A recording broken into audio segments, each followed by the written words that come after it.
ini kita akan belajar salah satu jenis dari sastra lama, yaitu fabel. Pasti teman-teman udah nggak asing lagi dengan kata fabel kan? Nah, apa sih fabel itu? Nah, fabel itu merupakan sebuah cerita pendek yang mana seringkali menggunakan, bukan seringkali tetapi tokoh-tokohnya dalam cerita fabel itu pasti menggunakan hewan, yang mana hewan tersebut digambarkan memiliki perilaku, karakter, atau sifat seperti layaknya manusia. Nah, fabel itu seringkali mengandung pesan moral atau pelajaran yang ingin disampaikan kepada pembaca atau kepada pendengarnya. Hewan-hewan dalam fabel itu biasanya mewakili karakter manusia tertentu, seperti kecerdikan, kesetiaan, atau kebodohan. Nah, contoh fabel yang populer di Indonesia adalah cerita Kancil dan Buaya yang mengajarkan kecerdikan dan akal sehat dalam menghadapi situasi sulit. Nih, buat kamu yang mungkin belum familiar, kita mulai dengan cerita singkatnya. Nah, pada suatu hari, Kancil itu ingin menyeberang sungai, tapi ada buaya yang menghalangi jalannya. Nah, buaya-buaya itu teman-teman ingin memangsa Kancil, tetapi Kancil terkenal cerdik, tidak kehabisan akal. Dia berpura-pura mengajak para buaya berbaris di sungai untuk menghitung jumlah mereka. Nah, dengan cara ini Kancil bisa menyeberangi sungai dengan selamat. Nah, buaya-buaya tersebut tanpa mereka sadari telah ditipu oleh sang kancil, hingga akhirnya sang kancil dapat menyeberangi sungai. Nah, sekarang coba kita lihat sifat cerdik dari si kancil ini ya. Kalau kita pikir-pikir, kecerdikan ini sangat relevan dengan tantangan yang kita hadapi dalam kehidupan sehari-hari. Apalagi dalam dunia yang serba cepat dan penuh persaingan seperti sekarang, kita seringkali harus menghadapi situasi sulit yang memerlukan solusi kreatif. Misalnya, dalam pekerjaan, kita mungkin dihadapkan pada masalah yang kelihatannya tidak punya jalan keluar.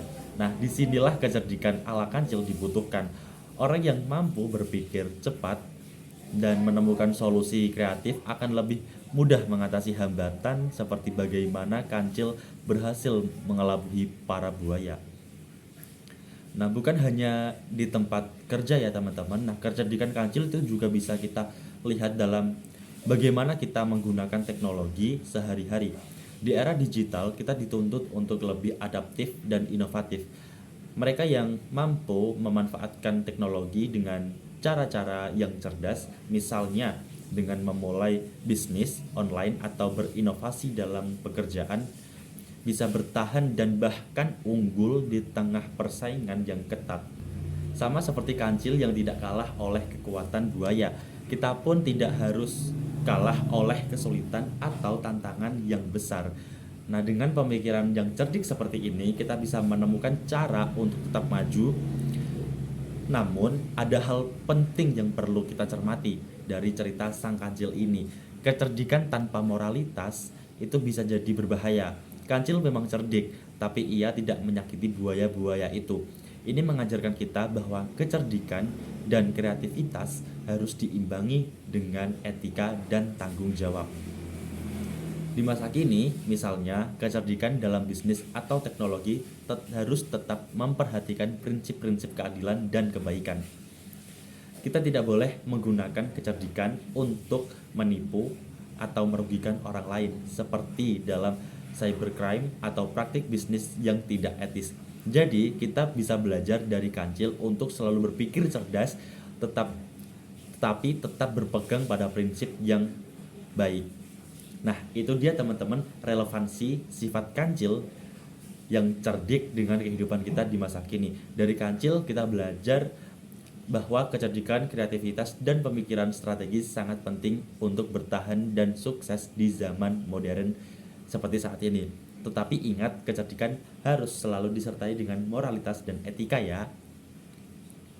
Jadi dari sini kita belajar ya bahwasanya sastra lama itu tidak harus tidak harus serta-merta tentang kehidupan masa lalu, tetapi tetap ada relevansinya di kehidupan saat ini. Apalagi dalam fabel itu teman-teman lihat tokoh-tokoh hewan seperti kancil, ada buaya, dan hewan-hewan lainnya. Nah, ternyata dari sifat-sifat mereka itu juga relevan dengan sifat manusia di kehidupan saat ini.